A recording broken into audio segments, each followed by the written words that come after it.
I'm Christian, and welcome to my channel. The money needed to breathe. Shackled giants won't let me leave. Broke this soul in a world so cold. He gave dying soul for a pot of gold.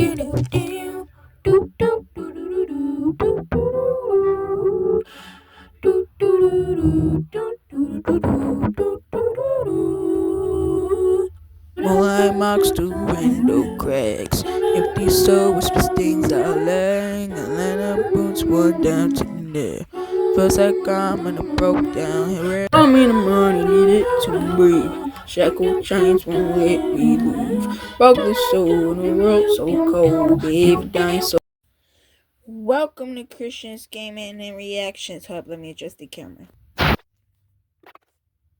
Alright, we're back. Sorry about that, guys.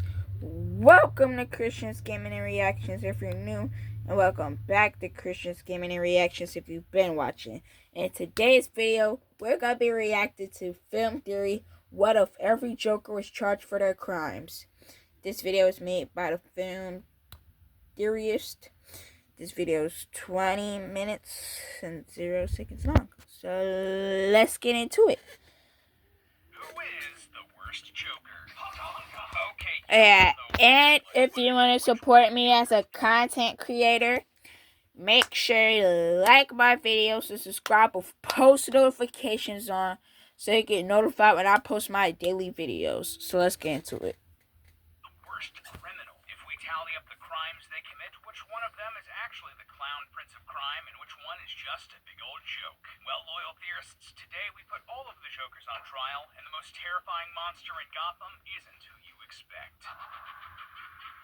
Hello, Internet. Welcome to Film Theory, the show that's always in on the joke. So, as much as I do love Marvel, I always grew up a DC kid. Justice League, Static Shock, Batman the Animated Series, it all just hit so right. That's why I've been so heartbroken that their movie slate over the last decade has been so hit and so miss. One of the slam dunks they had, though? Joker, a solo movie about the origins of Batman's greatest foe, set in its own world. Speaking of DC, tell me if I saw a Supergirl movie, tell me what y'all thought about it. I ain't see it yet.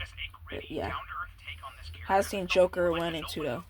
Whatever the hell this was. I'm just gonna hurt you. Really? And now they're making a sequel, Joker Folie deux. Bold choice, and well, it doesn't seem to be working out for them if box office tracking holds true for this one. Folie deux? That's a Fall Out Boy album. Not sure I'd brand my big budget movie with a name most of your target audience won't even know how to pronounce. Here, let me fix your branding problem real quick. Joker 2. Much cleaner, much simpler. Facts. Like, why did I just name it Joker 2?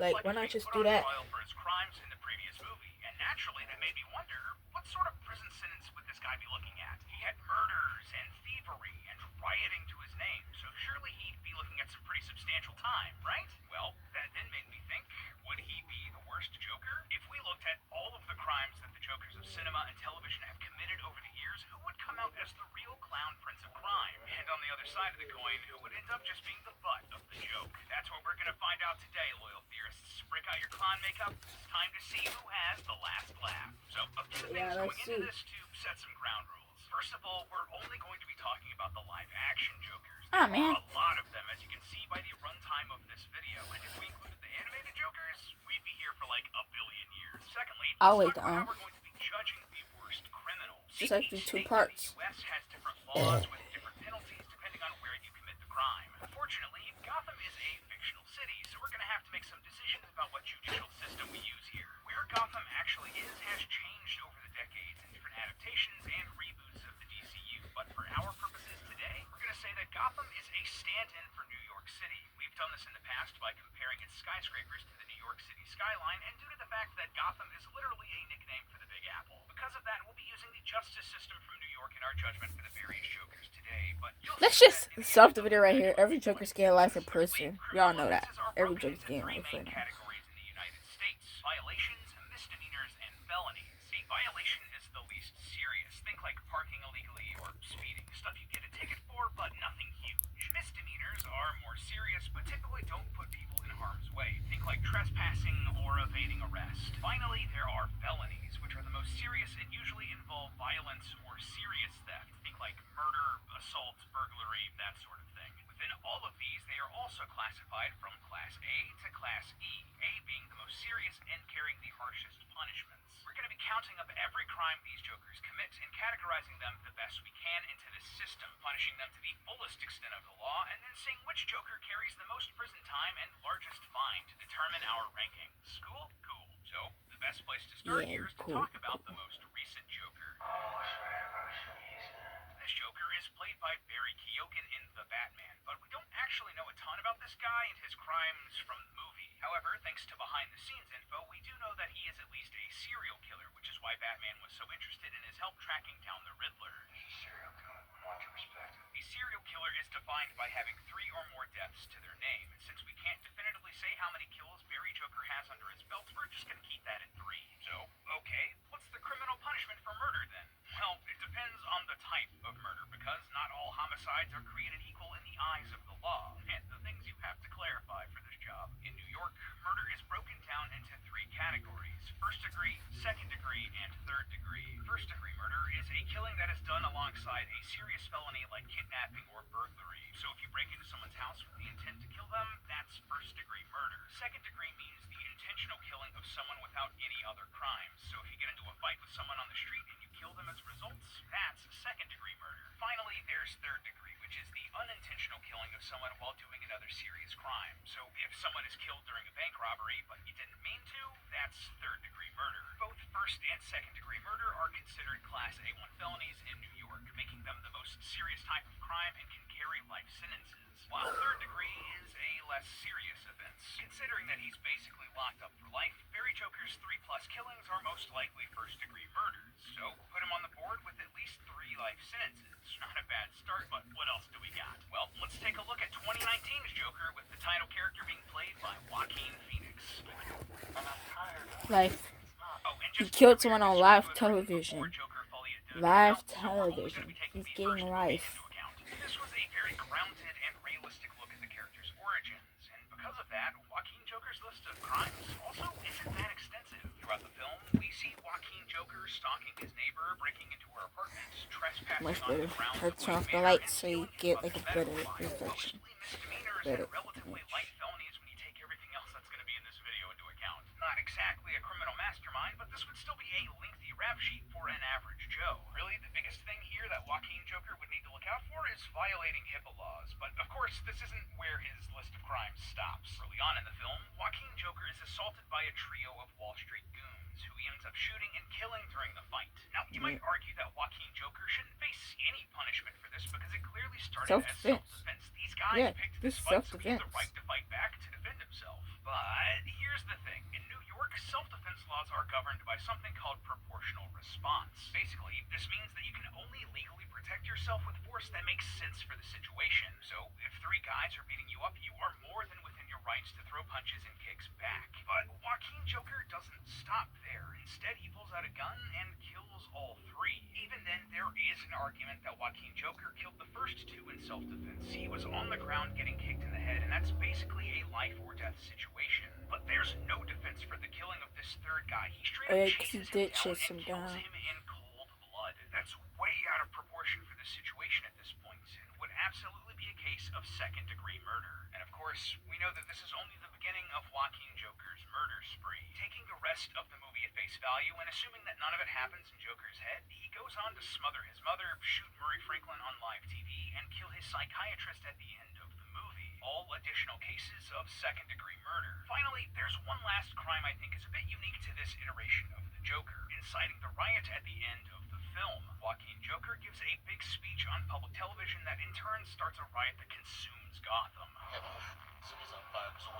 But, surprisingly, this isn't as serious a crime as you might expect. Yeah, according to New York law, inciting a riot is just a Class A misdemeanor. So, by the end of things, Joaquin Joker ends up with 127 years in prison and roughly $105,250 in fines. You know, that's not as bad as I expected, to be honest. I think we actually have to put this Joker below Barry, since he doesn't have any first-degree murders or life sentences to his name. Though I'll concede that that might be a bit arguable. And either way, I promise it won't matter that much because things get much, much worse from here. Speaking of much, much worse, let's talk about everyone's most least favorite Joker, Jared Leto.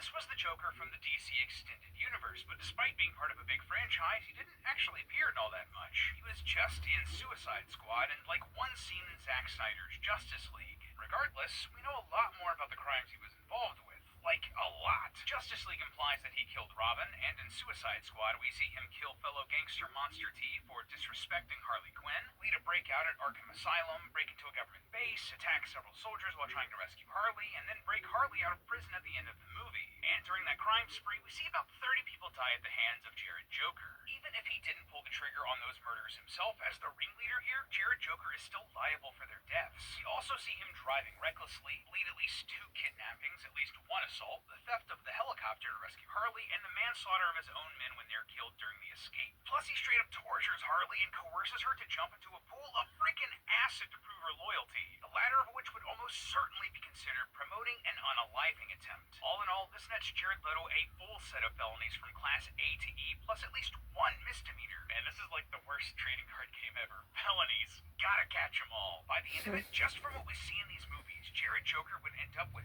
$262,125 in fines, 313 years and 3 months of prison time, plus 26 life sentences. Or you could just make him sit through 1 viewing of Suicide Squad. I'm not sure which would be worse there. Regardless, between Jared, Joaquin, and Barry, Jared's winning out no competition and takes the top spot in our rankings so far. Now, let's take a little bit of a sidetrack to Gotham. Not the city, but the TV series. This one's a bit of a weird case because the Joker here, played by Cameron Monaghan, is actually 2 characters, twins Jerome and Jeremiah Valeska. Oh, and also This is actually a good show, I got gotta admit. Yeah, bro, if you've never seen this show, you're missing out. This is actually a real good show. It's just a weird choice. It's very funny.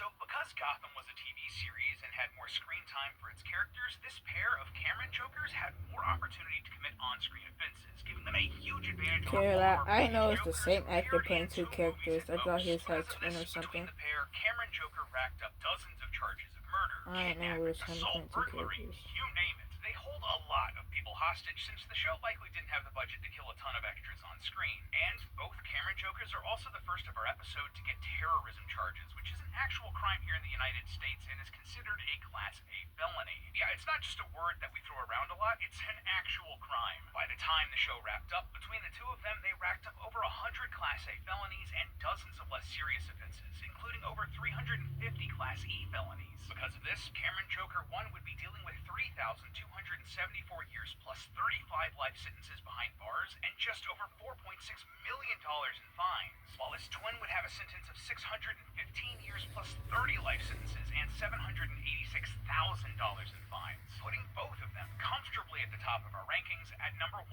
and number 2. Impressive to be sure, but can they stand up against what's perhaps the most famous portrayal of the Joker? The character from The Dark Knight, played by Heath Ledger. Now, R.I.P. this Joker is one of the greatest R.I.P. characters in cinema, and even though he only appeared in just a single film, the list of crimes we see him commit is somehow way longer than all of the other characters we've talked about so far combined. He pulls off a bank robbery and kills all of his accomplices, attempts multiple murders, commits multiple murders, kidnaps multiple hostages, throws Rachel off a building, blows up a hospital, assassinates a judge and police commissioner, attempts to assassinate Gotham Mayor Garcia, attacks the Gotham police station, breaks out of jail, steals a cop car, owns and fires a rocket launcher, gets real creative with pencils. How about a magic trick? It's gone. Honestly, I could be here all day listing out the exact crimes, but none of us want that. So instead, here's just a big list of everything I saw on screen and how serious they were. But the thing that really sets Heath Joker apart, and what I wanted to focus on here, when he basically takes 2 entire ferries hostage. Towards the end of the movie, the Joker and his henchmen plant explosives on 2 ferries, one full of civilians and the other full of prisoners. He tells them that they each have the detonator for the other boat, and if one of them doesn't blow up the other ferry, Heath Joker will blow up both. Not only would this be another act of terrorism, but Heath here would be liable for the wrongful imprisonment and attempted murder of every single person on these boats, Class E and B felonies respectively. Now, we don't know exactly how many people are on each vessel, but looking at New York City ferries, most typically hold between 150 and 350 passengers. However, there are some larger boats that can hold around 500, reserved for specific circumstances. Considering the attempted evacuation here, we're going to say that each of these is one of the larger ferries and that they're packed with another 50 occupants because of the emergency. And this is backed up by one of the vote tallies we hear on one of the ferries. Tally is 140 against given an additional 1,100 charges of both unlawful imprisonment and attempted murder. When you tally it all up, that means that Heath Joker's crimes would earn over 3,279 years and 3 months in prison, plus 1,155 life sentences and fines upwards of $6.12 million. And all from just one movie. Wow. Even without all of the life sentences, he just edges out Cameron Joker 1 and makes it to number 1 in our rankings so far. But is he the king of all Jokers? Next up, we have the first true cinematic Joker, Jack Nicholson from the Tim Burton series. Jack Joker One of the here is best an Jokers interesting who case came because along. he was One of already the a career best criminal named Jokers. Jack Napier before he ever became the Joker. In fact, he was the one who killed Thomas and Martha Wayne, creating Batman in the first place. And because of this, he already has an impressive rap sheet before his descent into insanity, racking up charges of tampering with evidence, shooting cops, evading arrest, and criminal trespassing. But things are really taken up a notch when he falls into acid and becomes the Joker, developing a plan to expose everyone in Gotham to the chemical gas Smilex. This would kill them and leave a creepy rictus grin on their dead body. This would obviously count as murder, but just the plot itself is clearly terrorism. Throughout the film, multiple people are killed with Smilex, the most being at the Flugenheim Museum. Though we only see about 11 people die on screen, there would absolutely have been more present at the gallery, and we can make a good estimate using a real-world analog. The Flugenheim is certainly based off of the Frank Lloyd Wright-designed New York Museum, also known as the Guggenheim. Using the attendance figures for that museum, we can roughly estimate that there are 339 people in the museum when Jack Joker poisons everyone in the Jesus, man, he's building. getting life as well. How much you want to bet? How much you want to bet he's getting life as well? He tries to kill in this way. Later on in the film, Jack Joker travels through the streets of Gotham in a parade float with balloons filled with Smilex gas, intending to poison everyone on the streets that he's luring in. Though it's difficult to get an exact count of the number of people here from the wide shots, from what I could see, there's roughly another 500 people in these scenes, meaning that Jack Joker would have another 500 attempted murder charges. Thankfully, Batman thwarts the plan and saves the lives of these people before more than about another 2 or 3 can die. By the end of the movie, Jack Joker has built up an insane rap sheet, including 925 Class A1 felonies, which would result in 13,219 years plus 408 life sentences behind bars and $951,000 in fines. Honestly, there's an argument here that Jack Joker is the worst so far, but I think all of those life sentences gives Heath Joker just the slightest bit of an edge. Still, an impressive showing from Jack here, but no cigar. He lands in second place. And now, you might think that this is where our list of Jokers comes to an end, but there is one more. The OG live-action Joker, Cesar Romero from the 60s Batman TV series. What a classic. Yeah, as you can tell, like everything else in this show, this iteration of the Joker was a bit more comical. I But actually despite have slapstick, the he still puts up a mini respectable rap TV sheet. for Across this the series, he assaults show. and attempts to murder Like, Batman action. and Robin multiple times. And Sadly, kidnap it people has on a no regular batteries, basis. It's all played but for I laughs have the and 70s low-stakes TV. fun. But if you were It'll an play actual clips criminal, I from think the you'll see 70s, that list of crimes 60s, is 70s long, show like of Batman. long. Overall, he lands at 3,023 years in prison, 1 life sentence plus $2.6 million in fines, putting him at a respectable 4th place in our rankings. Not bad for a version of the character that, like, everybody forgets about, and hilarious that he ends up higher in our rankings than Jared Leto, Joaquin Phoenix, and Barry Keoghan. That's so funny to me. And now, we have our definitive answer. If all of the Jokers were charged and given prison sentences and fines accordingly, the true clown prince of crime, the one that takes home the crown, is Heath Ledger's Joker from The Dark Knight. But the craziest thing about this list, as I was rewatching all of these movies, I did notice one criminal that was worse than the Joker, than all of these Jokers, maybe combined. And where is he? Yeah, it's Batman. See, in his attempts to bring justice, Batman breaks the law every single time he goes out onto the streets, and it's not limited to any one incarnation of the character. Battinson causes a huge wreck on the freeway to catch the Penguin, which would almost certainly get him multiple counts of hit and run, manslaughter, and property damage. Batfleck gives no hex anymore and regularly just straight up kills bad guys in his car and in hand-to-hand combat. Bat Keaton murders the Joker and at least one of his henchmen and endangers the public with his escapades. And all of the Bats constantly commit assaults, burglary, trespassing, evidence tampering, evading arrest, and Batman knows he's in the wrong here. We're criminals now. I've always been criminals. Yeah, they're criminals, all right. Except Adam West, he did actually get permission. Batman and Robin are fully deputized agents of the law. But the Bat that takes the cake here, Christian Bale from The Dark Knight without taking into account all of his extrajudicial assaults, burglaries, trespassing, evidence tampering, fraud, and freaking international espionage, there's one scene in The Dark Knight that truly sets him apart. To track down Heath Ledger's Joker, Bailman turns every phone in Gotham City into a listening device, something so unethical that his ride-or-die pal Morgan Freeman threatens to resign over it. Beautiful, unethical, dangerous. This is wrong. I'll help you this one time, but consider this my resignation. See, this breaks federal wiretapping laws and would be considered a Class E felony with a $5,000 fine and 4 years of prison time for every offense. So, for every single phone that they've listened in on in Gotham, Lucius Fox claims that there are 30 million people in Gotham. Lying on 30 million people isn't part of my job description. So, that would earn Bailman 120 million years in prison and a fine of $150 billion. Yeah, billion with a B. At least by the numbers in the eyes of the law, that would make Batman the worst criminal in Gotham. God, maybe he wasn't the hero we deserved after all. But hey, that's just a theory. A film theory. And cut. Up next. That was film theory. What if every Joker was charged for their crimes? If you want to support me as a content creator, make sure to like my videos and subscribe and post notifications on so you get notified when I post my daily videos.